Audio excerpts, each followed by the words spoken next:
Welcome to the Joy Inspired podcast.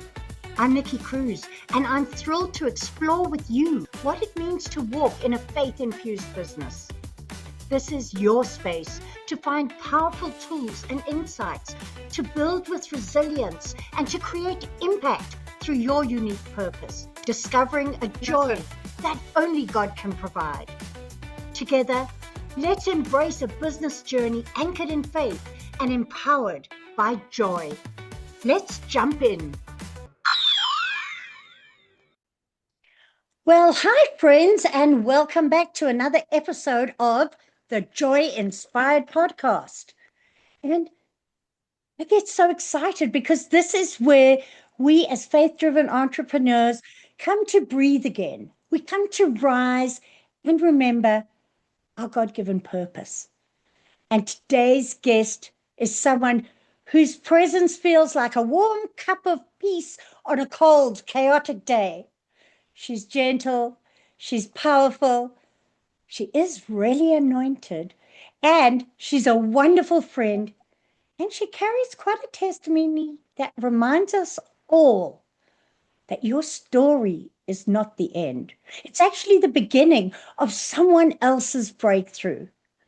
I'm talking about my incredible guest, Wendy Melrose, founder of Resilience Press, storyteller, author, book midwife, and champion for anyone who's ready to turn their trauma, tragedy, and testimony into a message that can transform lives. Wendy doesn't just help people write books, she helps them heal in the process and then step boldly into the promises on the other side of their pain. And today, we're going to go deep. We're going to get real, and we're going to joy it up with Wendy Melrose. So let's jump in, friends. Grab your coffee, grab your pen and paper, and get ready to take notes. Wendy, welcome to the Joy Inspired podcast. Hey, thanks for having me. I've been so excited to have this conversation because as we've talked in the past, I've recognized that you're somebody who truly embodies resilience. You embody purpose and the beauty of let God redeem every chapter of your story. For anyone meeting for you for the first time, hey, tell us, who is Wendy Melrose and what does Resilience Press do? So who am I? Um, that's a loaded question. Um, well, to simply, I am a child of the King, a daughter of the Most High. I'm a wife, a mother of two, and a doggy mommy of two. You might see them walking around in the background.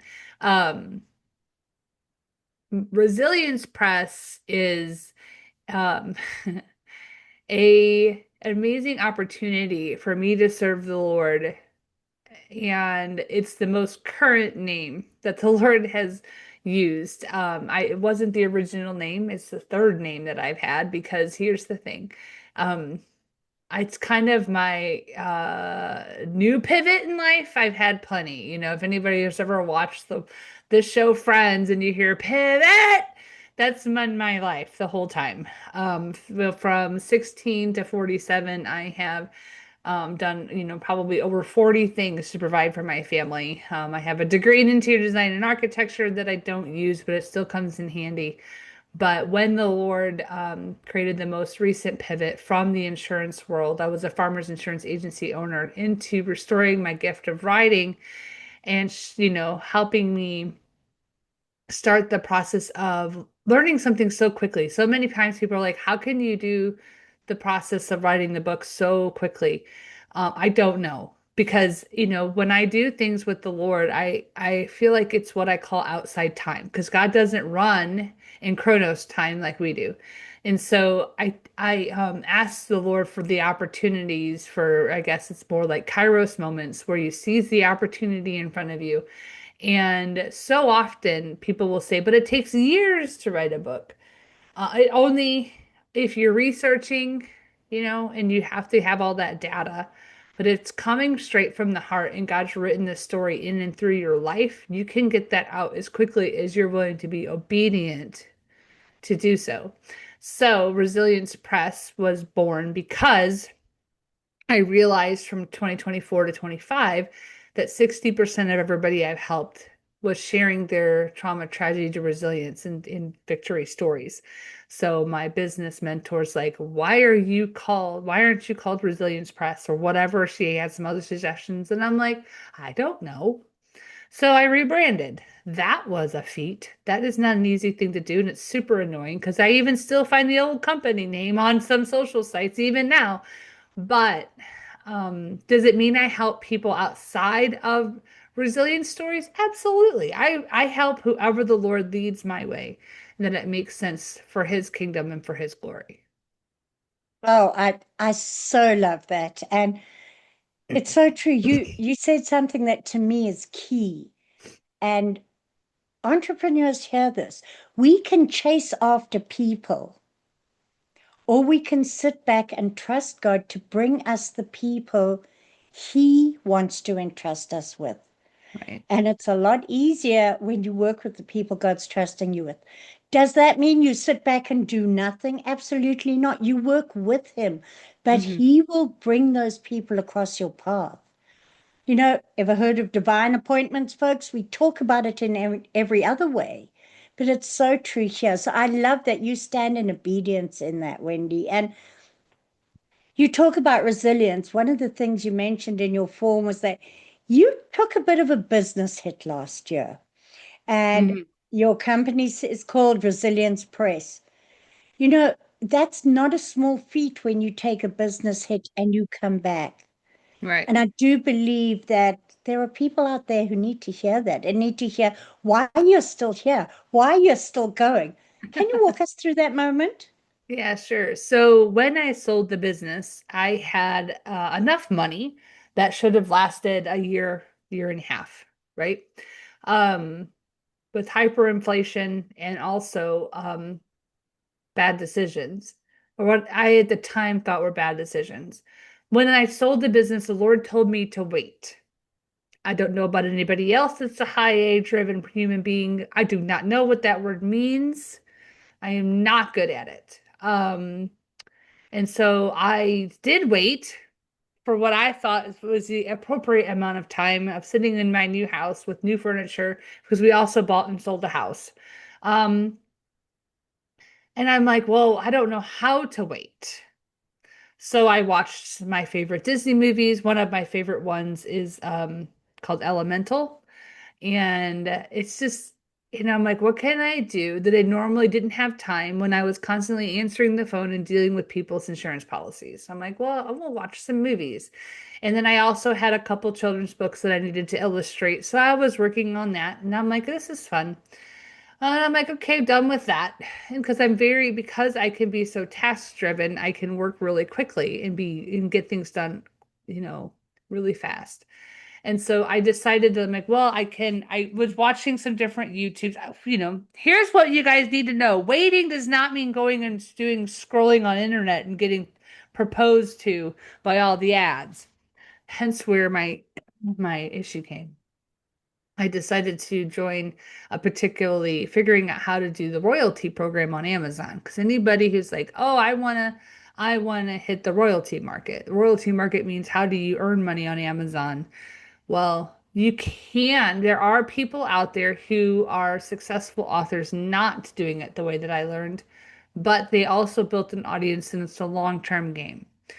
Or you can hit the royalty market by writing the book that people are searching for. Make sure the content's perfect, the cover's perfect, the keywords are perfect, the metadata is perfect, the A plus content. People are like, what is all that? Don't worry about it right now. But I learned all of that and I was trying like, well, I could write a book. And so I wrote in the category for teen girls. And so I wrote Strong Girl, You Are Loved. And it was fun. I didn't quite hit the mark the way I wanted, but so that was $5,000 for that program to learn. It was a lifetime membership. But then I got connected to a networking group. And I was like, I didn't want to go, but then I'm like, I felt led to actually attend. And I'm like, well, um, When I was there, it's amazing to me how there are some people out there who use the word Christian and kingdom to build trust, but don't necessarily have the fruit to back it up. It looks like fruit, but it's kind of rotten when you finally get into it. Well, I was encouraged by a coach that I hired because I'm like, well, because I was seeing his posts, his raise the hand posts. If you guys have ever seen those, you know, where they ask a quick question, if it's you, raise your hand, right? So I'm like, well, this one was about events. I'm like, well, I'm a high energetic person. I do love coordinating things. I love building things, putting things together. I could do events. So I reached out and he's like, okay, it's $5,000 for the program. Okay. Well, I was thinking no big deal. $5,000 is fine. I still have plenty of money to get me to July. Except there's more money that goes into an event besides just paying for the coach. So he wanted me to find a videographer for free. I don't know how to do that. So I'm like, well, I don't want to just have a free videographer. I want the best. So whew, I found a good one, but it was expensive. And then I also got a voice coach who's an amazing human being. Did I need to use him? No, but I love knowing that I know him. So that I don't find to have been a bad investment, but it was still $5,000. So here I go to have this event, and wanted to have it in March or I had it in April, beginning of April. So I had a little bit more than 3 months to plan this event. Guys, what I didn't have was a following or a business name.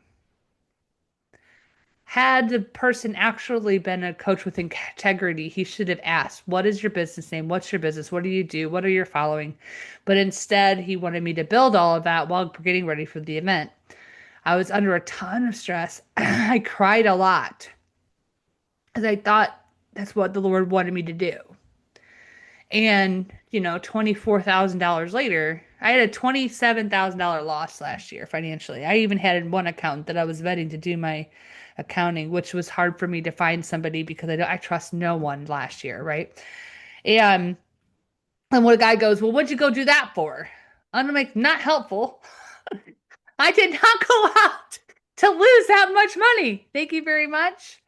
And so, anyway, one of the things I did learn was how corrupt the publishing world is, and just how people make things seem like you write a book, you publish it, the world opens up.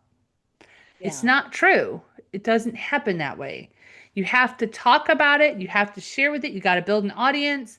J.K. Rowling didn't become J.K. Rowling overnight. You've got True. all of these authors. C.S. Lewis, it wasn't C.S. Lewis until he became C.S. Lewis. Yeah. I mean, I know that people are like, oh, it doesn't make any sense. But you, no one is an overnight success. It doesn't exist. And I mean, regardless of what you feel about him, Trump wasn't an overnight success. He's in his late 70s or 80s, however old he is. He didn't become the powerhouse he is, or whether you love him or hate him, you still know Yeah. about him. He didn't get Yeah. that way by birth. You've hit on so many powerful points there. And I know the use of the word kingdom and Christian that gets rejected by people is something that we're going to devote a whole episode to, because this has come up with me in conversation with people a couple of times. Mm-hmm. And please, folks, I encourage you, look at the fruit before you identify people by the label, Uh-huh. because the label can be anything. And it's very sad that people do use those terms just for marketing. But the other thing that happened is, in a sense, you went after a quick rich scheme. You wanted the abundance God promises, but you weren't standing in the alignment Right. that God promises. Right. And I know that our time is short. And Wendy, I'm definitely going to have you back for a second episode, because you have a whole method called paying to promise. Right. And I would love to explore that more with you here, and you to get to share that with the audience. But folks, from Wendy's story, Don't be discouraged if you've made mistakes, because you see, she's still here today. Her Hmm. business is thriving today because God doesn't say, "Oh, you made a mistake. You didn't hear me. I'm writing you off. Go figure it out on your own." He's there in those moments, Hmm. and He is the Redeemer. So, just before we wrap up, Wendy, I have fire questions for you. Okay. Other than the Bible, favorite book? Huh. My most recent one is Gap in the Gain. Nice, nice. Favorite scripture to bring encouragement on the tough days?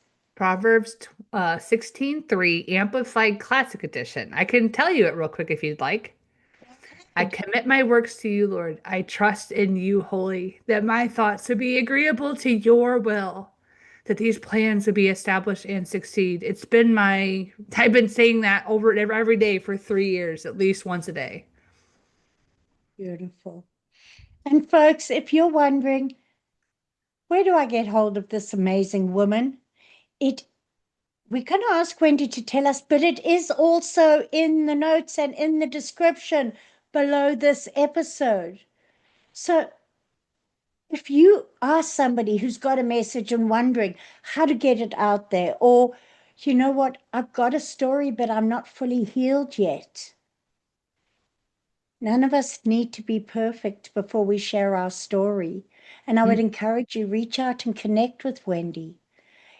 You don't have to be there. If you were already there yet, you would just be going, okay, to your assistant, go publish my book. That's not who Wendy deals with. And most of us aren't there yet. I believe we'll all get there if that's what God's called us to. So, Wendy, tell us, where can people get hold of you? If you go to my website, resiliencepress.com, and I think you can get there also by writeyourstory.com. I could be wrong, but just Google me, Wendy Melrose, and it'll pop up. You'll find me on Facebook. Send me a Facebook message. So it's Wendy C. Melrose when you're on Facebook / Wendy C. Melrose. Same with LinkedIn. Feel free to send me a message. I'm a very high responsive person. So send me a follow request, send me a message. Schedule time with me. You can hit the talk button and then schedule some time to, talk about what the Lord has asked you to do, and you just need to say yes. And we know what? I have plenty of different things to support you from when we say yes. How do we tell the enemy no? We no longer get to, we can say to the out loud, and I do it every day, multiple times a day. I take all thoughts captive in the mighty name of Jesus. Filter the good, keep it on me. Filter the bad, cast it to the sea. Because I only want to hear what the Lord has for me, and all the evil thoughts can just go. Yeah. And I want to add to that, we live in a culture that's tended to say, not today, Satan.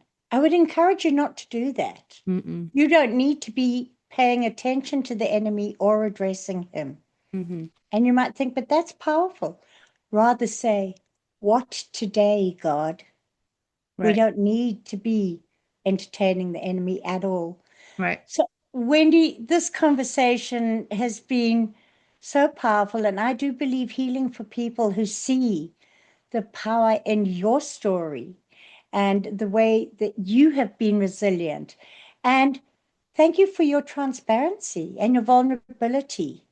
So, friends, if you have somebody else you know who needs to hear this message, please invite them to listen, share this podcast, and put your comments and questions in the comments. We will respond to them because Wendy is somebody who gets to help you bring your God given story to life.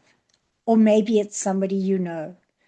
So, friends, remember that your pain is not the period, it's not the end, it's the comma. And it's the setup for promise for more to come. So walk boldly in the story God has written through you and let your joy rise up again. Don't stay in that place of pain. See beyond it. So until next time, stay inspired, stay anchored, and stay joyful because you choose it. Blessings all. Look forward to seeing you next week. Bye. Thank you so much for joining me on the Joy Inspired Podcast at www.joyinspiredpodcast.com. Make sure you hit that subscribe button so that you can get this and every other episode that comes out. We have lots of great stuff coming and you don't want to miss it. So make sure to hit that subscribe. I am so grateful for all the reviews and comments, and I look forward to serving you in next week's episode.